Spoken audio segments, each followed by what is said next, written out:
My name is Daniel Carter, and for 15 years I carried a secret that I never planned to tell anyone. Not my friends, not my coworkers, and definitely not my daughter. I convinced myself that the past was buried. I was wrong. The day my daughter met her new teacher, my entire world started falling apart. It happened on a rainy Tuesday morning.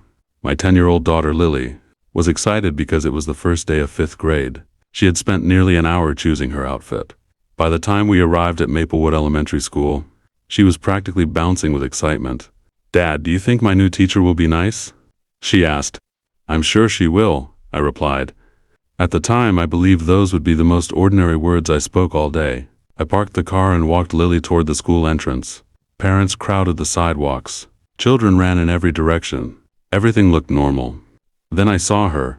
Standing beside classroom 12 was a woman in her early 30s. Dark hair, professional smile, a teacher's badge hanging around her neck. She was greeting students as they entered. I assumed she was Lily's new teacher.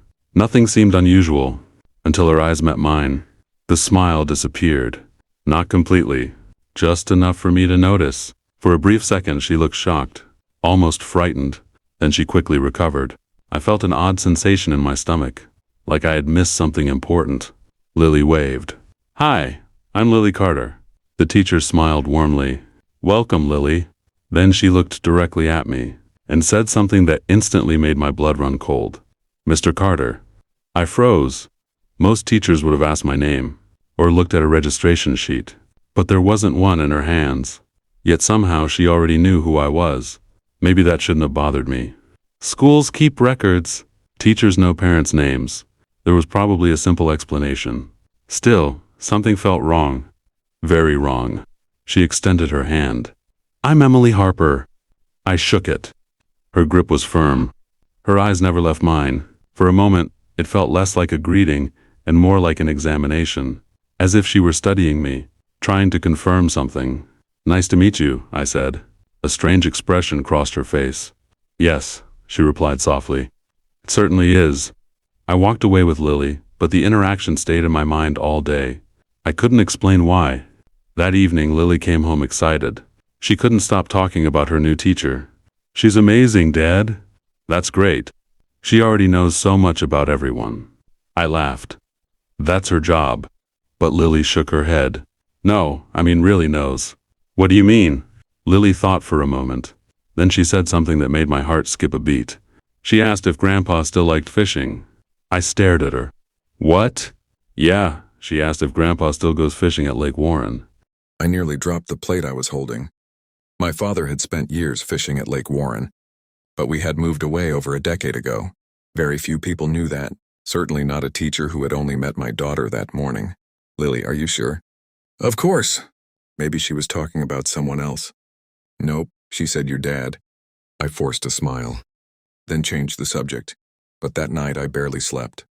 Questions kept running through my mind. Who was Emily Harper? How did she know my father's favorite fishing spot? And why had she looked at me that way? The next morning I arrived at school earlier than usual. I told myself I was overreacting, that there had to be a reasonable explanation. But deep down, I already knew the truth. This wasn't a coincidence.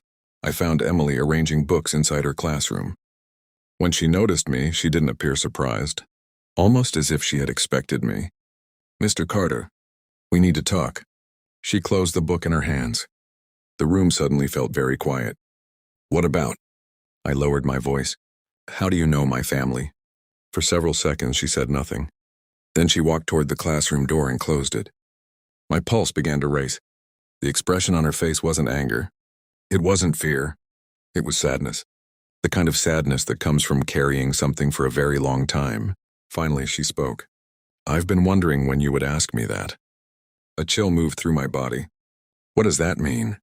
Emily took a deep breath. Then she said the last thing I expected to hear. "I know your secret, Daniel." My heart nearly stopped. Nobody knew that secret. Nobody. Not anymore. "You're mistaken." "No." Her eyes filled with emotion. "I know exactly who you are. Every instinct told me to leave, to walk away, to pretend none of this was happening. But I couldn't move. Because for the first time in 15 years, I was terrified that the past had finally found me. And what Emily said next would change everything I thought I knew about my life. "I know exactly who you are." Those words echoed in my head. For a moment, I couldn't breathe. My secret was something I had buried 15 years ago. A mistake. A tragedy. Something I had spent years trying to forget. Yet somehow this woman standing in front of me knew about it. "Who are you?" I asked quietly. Emily looked down, then back at me. "You don't recognize me, do you?" I shook my head. "No." A sad smile appeared on her face. "I didn't think you would." For several seconds, neither of us spoke. Finally, she walked to her desk and opened a drawer. From inside, she pulled out an old photograph. The edges were worn. The picture looked like it had been carried around for years. She handed it to me. The moment I looked at it, my stomach dropped. The photo showed two young girls standing beside a lake. One looked about 12 years old. The other couldn't have been older than 8. I immediately recognized the location. Lake Warren. The same lake where my father used to fish. The same lake where my life changed forever. My hands began to shake. "Where did you get this?" Emily swallowed hard. "The younger girl is my sister." I looked at her, then back at the photo. A terrible feeling started building inside me. "What was her name?" Emily's eyes filled with tears. "Sophie." The name hit me like a truck. I hadn't heard it spoken aloud in 15 years. Not since that summer. Not since the accident. Suddenly I was 19 again. Standing on the edge of Lake Warren, watching chaos unfold around me. Watching a family scream in panic. Watching an ambulance arrive too late. And then spending years trying to convince myself that none of it had been my fault. But deep down I always knew the truth. Emily sat down. "I've waited a long time to meet you." My voice barely worked. "You're Sophie's sister?" She nodded. I stared at the floor. The memories were flooding back now, more clearly than ever. That summer I worked at a lakeside rental company. One afternoon, several families rented small boats. I was responsible for checking the equipment, making sure everything was safe, making sure every life jacket was secured. I remembered being distracted. I remembered rushing. I remembered wanting to leave early because my friends were waiting for me. And I remembered skipping a final inspection, something I was supposed to do. Something I never did. A few hours later, there was an accident on the lake. One of the boats flipped during a sudden storm. Most people were rescued. One little girl wasn't. Sophie. The investigation ruled it an accident. No charges were filed. No one blamed me officially. But I knew, if I had completed that inspection, if I had taken my job seriously, maybe things would have been different. Maybe Sophie would have survived. For 15 years I carried that guilt, and now her sister was standing in front of me. "You knew?" I asked. Emily nodded. "I found out 3 years ago." "How?" "My mother kept records." I closed my eyes. Emily continued. "After Sophie died, my parents spent years looking for answers." Her voice trembled. They never got any. I felt sick. "Emily!" She raised her hand. "I'm not here to destroy your life." That surprised me. Because if our positions were reversed, I wasn't sure I could say the same thing. She looked out the classroom window. "My parents are gone now." I frowned. "What?" "My father died 6 years ago." She paused. "My mother passed away last year." I didn't know what to say. The room suddenly felt much heavier. "Before she died," Emily continued, "she gave me a box." "A box?" "Filled with everything connected to Sophie's case." My heart sank. Photos, newspaper clippings, investigation reports. She looked directly at me. "And your name?" For a moment, neither of us spoke. Then I asked the question that had been haunting me. "Why become Lily's teacher?" Emily immediately shook her head. "That wasn't planned." "What do you mean?" "I applied for this job months ago. I didn't know your daughter attended this school." I studied her face. She appeared sincere. When I saw Lily's last name on the class list, her voice became quieter. I couldn't believe it. The room fell silent again. Part of me wanted to leave. Part of me wanted to hear everything. Then Emily reached into her bag and removed a second item. An envelope. Old, yellowed with age. Carefully preserved. "What is that?" Her expression changed. Almost nervous. "My mother wanted you to have this." I stared at the envelope. There was only one name written on the front. Daniel. My name. My hands trembled as I opened it. Inside was a single folded letter. I unfolded the paper. The handwriting was neat but shaky. As I began reading, the blood drained from my face, because the letter wasn't what I expected. It wasn't filled with anger. It wasn't filled with blame. Instead, it contained something far more difficult to accept. Forgiveness. And by the time I reached the final paragraph, tears were running down my face. But the very last sentence terrified me, because it revealed a truth my entire family had hidden from me, a truth that meant Sophie wasn't the only child connected to that day at Lake Warren. There had been another, and according to the letter, that child was still alive. I read the final sentence again, and then a third time. My hands were shaking so badly that I nearly dropped the letter. "What is it?" Emily asked. I couldn't answer. The words on the page felt impossible. According to her mother's letter, the accident at Lake Warren had not involved just one child. There had been another little girl on the boat that day. A girl whose identity had never been made public.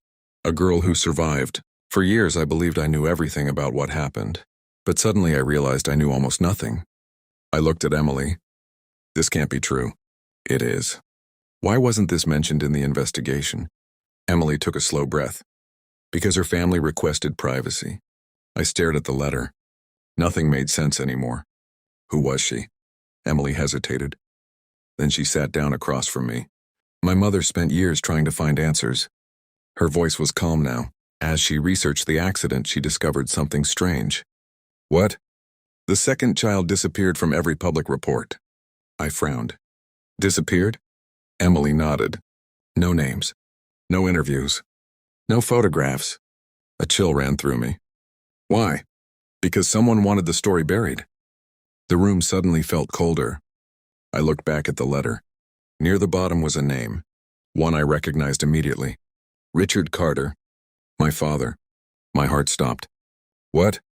Emily noticed my reaction. You know that name. I slowly nodded. That's my father. For several seconds she said nothing. Then she quietly replied, That's why I asked about him. The world seemed to tilt beneath my feet. My father? What did he have to do with any of this? I stood up so quickly my chair nearly fell backward. No. I shook my head. You're wrong. Emily looked genuinely sympathetic. I wish I was. I grabbed the letter and read the relevant section again. The handwriting was clear. According to Emily's mother, my father had personally helped the surviving child's family after the accident. He had arranged lawyers, paid expenses, and ensured that certain information never became public. I couldn't believe it. My father had never mentioned any of this. Not once. For 15 years he had allowed me to believe the accident was simply a tragic event. Why would he hide something so important? Unless a terrible possibility entered my mind. What if he wasn't protecting the child? I whispered. Emily looked at me. What do you mean? I swallowed hard. What if he was protecting me? Neither of us spoke. Because both of us knew that possibility existed. My father loved me. Maybe too much. If he thought I could be blamed for what happened, perhaps he would have done anything to shield me, even if it meant hiding the truth. That evening, I drove directly to my father's house. The entire journey felt unreal. Questions raced through my mind. Had he lied to me? What else wasn't I being told? And who was the surviving child? By the time I arrived, my heart was pounding. My father opened the door. At 73, he looked older than I remembered. His hair had turned completely gray. But the moment he saw my face, his expression changed. Danny? He hadn't called me that in years. What's wrong? I walked past him without answering. We sat in the living room. I placed the letter on the table. The second his eyes landed on it, all the color disappeared from his face. That told me everything. He knew. You've seen this before. It wasn't a question. He looked away. Dad? Silence. Dad? Finally he nodded. Yes. The single word hit harder than any punch. My chest tightened. How long have you known? A long time. I stared at him in disbelief. You let me live with that guilt for 15 years. His eyes filled with tears. I was trying to protect you. There it was. The answer I had feared. Protect me from what? He looked down at his hands. From the truth. Anger surged through me. What truth? My father took a deep breath. Then he said something that changed everything. The accident wasn't your fault. I froze. What? It never was. I laughed bitterly. Don't do that. It's true. You expect me to believe that now? His voice cracked. I should have told you years ago. The room fell silent. Then he revealed what really happened that day at Lake Warren. A storm warning had been issued hours earlier, but the rental company owner ignored it. Closing the lake would have cost money, so boats continued going out, including the one carrying Sophie. I felt sick. The owner knew? My father nodded. Yes, and nobody told me. The investigation was settled quietly. I couldn't believe what I was hearing. For 15 years, I had blamed myself. For 15 years, I had replayed every decision I made. And now I was learning that someone else may have been responsible all along. But before I could process it, my father delivered another shock. The surviving child? He stopped speaking. I looked at him. What about her? His eyes met mine. And for the first time that night, I saw genuine fear, because whatever he was about to say, he had been hiding it for 15 years. The surviving child is closer to you than you think. A knot formed in my stomach. What does that mean? My father opened an old wooden drawer beside his chair. From inside, he removed a photograph. Slowly, he handed it to me. The moment I saw the picture, my blood turned cold, because standing beside Sophie was a little girl I recognized. Not from the accident, not from a newspaper, not from the past, from the present. The girl in the photo had grown up to become someone already in my life. Someone I trusted, someone I saw almost every day. And at that moment, I realized Emily hadn't come into my life by accident. She had come because the truth was finally catching up to all of us. I couldn't take my eyes off the photograph. My father sat silently across from me, waiting, watching, almost as if he had dreaded this moment for years. My hands trembled as I looked closer. The image was old and faded, but there was no mistake. I recognized the face, not the little girl in the picture, the woman she had become. My mind immediately flashed back to Maplewood Elementary School, to classroom 12, to the woman who had been asking questions, the woman who somehow knew things about my family, Emily Harper. I slowly looked up at my father. No. My voice sounded hollow. No, that's impossible. My father closed his eyes. I wish it were. I stared at him in disbelief. Emily was there? He nodded. She was on the boat. The room felt like it was spinning. Everything suddenly made sense. The way Emily looked at me the first day, the questions, the sadness in her eyes, the letter. She wasn't only Sophie's sister. She had survived the accident herself. For 15 years, she had carried memories of that day, while I had spent 15 years carrying guilt. Neither of us had known the full truth. Until now. Why didn't she tell me? I whispered. My father sighed. Maybe she was afraid. Afraid of what? Learning that the man she'd spent years searching for wasn't the person she imagined. I looked down at the photograph again. A wave of emotion hit me. All these years I had believed Emily came into my life because she wanted revenge. But what if that wasn't true? What if she had been searching for answers just like I had? The next morning I went straight to the school. I didn't care about work. I didn't care about anything else. I needed to talk to Emily. When I arrived, her classroom was empty. For a moment, panic filled my chest. Then I noticed a note taped to the door. Teacher conference room. I headed down the hallway. When I opened the door, Emily was sitting alone at a table. She looked exhausted, as if she hadn't slept either. The moment she saw me, she knew something had changed. You spoke to your father. I nodded. Neither of us bothered pretending anymore. For several seconds, we simply looked at each other. Two people connected by a tragedy neither of us had chosen. Finally, I placed the photograph on the table. Emily stared at it, then lowered her eyes. You remember? I nodded. Some things. She swallowed hard. I remember more than I wish I did. The sadness in her voice was impossible to ignore. For the first time, I realized how much pain she had carried. Not just losing Sophie, living through the accident itself. Living with unanswered questions. Living with memories. I sat across from her. My father told me you were there. Emily nodded. He should have told you years ago. Why didn't he? She looked away. Because everyone thought they were protecting someone. The answer hurt because it was true. The rental company wanted to protect itself. The lawyers wanted to avoid lawsuits. My father wanted to protect me. And in the process, everyone buried the truth. A truth that had damaged all of us. Emily opened her bag and pulled out a folder. I found something else. My stomach tightened. What? She slid several documents across the table.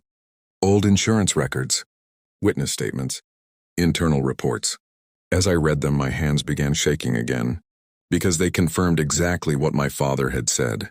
The storm warning had been ignored. Employees had reported unsafe conditions, and management had chosen profit over safety. The accident should never have happened. I wasn't responsible. Neither was Emily. Neither was Sophie. Someone else was. And for 15 years they had gotten away with it. I looked up. Who owned the company? Emily's expression hardened. For the first time since meeting her, I saw anger. Real anger. She handed me one final document. A corporate ownership record. The name at the top made my heart stop. Because I knew it. Very well. The owner wasn't a stranger. He wasn't some forgotten businessman. He was my current employer. The CEO of the company where I had worked for the last 8 years. The same company that had recently merged with several local businesses. The same company that had hired me. The same company whose executives trusted me. I couldn't believe it. All these years later, the man connected to the accident had been sitting just a few floors above my office, living comfortably, building a fortune, while everyone else suffered. Emily looked at me carefully. What are you going to do? I stared at the documents, at the evidence, at the truth. For 15 years I had blamed myself. Now I finally knew where the blame belonged. I slowly closed the folder. Then I looked Emily in the eye.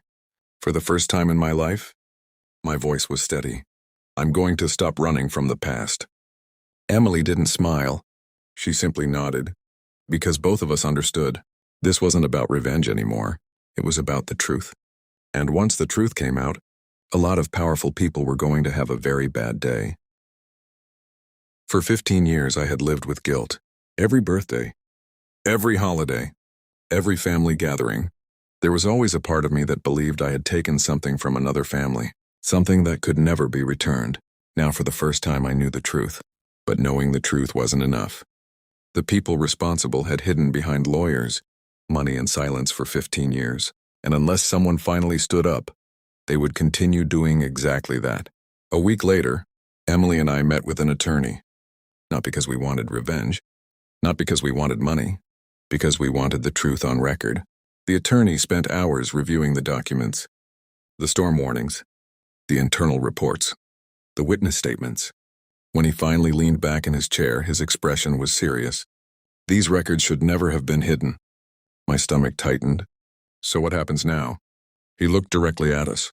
Now people start answering questions. For the first time in years, I felt something unexpected. Hope. Over the following months, the story began resurfacing. Former employees came forward. Retired workers gave statements. Even a former manager admitted that company executives had ignored repeated safety concerns before the accident. Every new piece of evidence pointed in the same direction. This tragedy had been preventable.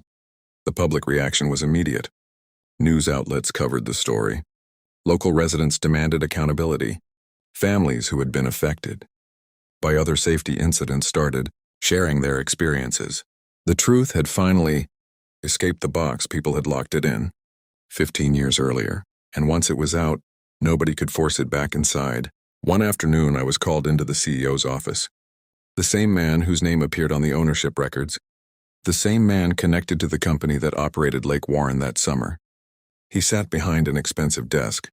For years I had respected him, trusted him. Now I could barely look at him. He folded his hands. You've caused quite a situation. His calm tone made my blood boil. A situation? He sighed. Daniel, things happened a long time ago. I stared at him. A long time ago, as if that changed anything. As if Sophie mattered less because years had passed. As if pain expired. No, I said quietly. People spent 15 years living with the consequences of those decisions. His expression hardened. You should be careful. For a moment, the room became very still. Then I stood up. For years, I had been afraid. Afraid of blame. afraid of judgment, afraid of the past. But that fear was gone. I looked him directly in the eye. No, my voice didn't shake. You should. Then I walked out. 2 months later, the company announced major leadership changes. Several executives resigned. Multiple investigations were launched. The organization faced enormous pressure from regulators and the public. The legal process continued for a long time, longer than any of us expected. But eventually the truth became part of the official record, exactly where it should have been from the beginning. One evening, after everything settled down, I found myself standing beside Lake Warren again. The same lake, the same shoreline, but it felt different now. The weight I had carried for 15 years was finally beginning to lift. Emily arrived a few minutes later. Neither of us spoke immediately. The water was calm. The sunset reflected across the surface. For a while, we simply stood there, remembering, healing, trying to move forward. Finally, Emily broke the silence. My mother would have been happy. I looked at her. Because the truth came out? She smiled softly. Because you stopped blaming yourself. Those words hit harder than she probably realized. Because she was right. For years, I had punished myself. Every single day. And I never once asked whether I deserved that punishment. I stared across the lake. I wish I could change what happened. Emily nodded. So do I. The sadness never completely disappeared from her voice. Maybe it never would. Some losses stay with you forever. But healing isn't about forgetting. It's about learning how to carry those memories without letting them destroy you. As the sun continued sinking below the horizon, Emily handed me something. A photograph. The same photograph from years ago. Sophie and Emily standing together, smiling, happy, before everything changed. I looked at Emily. You should keep this. She shook her head. I have copies. Then she smiled. And I think Sophie would want you to have one too. For a moment, neither of us spoke. Then I carefully placed the photograph inside my jacket pocket. A reminder, not of guilt, not of blame, but of truth and second chances. A year later, life looked very different. Emily remained Lily's teacher and eventually became one of our closest family friends. Lily never fully understood everything that had happened. She was still a child, but she knew one thing. Emily mattered to our family, and that was enough. One afternoon, Lily came home from school carrying a class project. She proudly placed it on the kitchen table. At the top of the page was a question. What is the most important lesson you've learned? I smiled. What's your answer? Lily pointed to the sentence she had written. I read it quietly, then felt my eyes fill with tears, because somehow my 10-year-old daughter had captured everything this journey had taught me.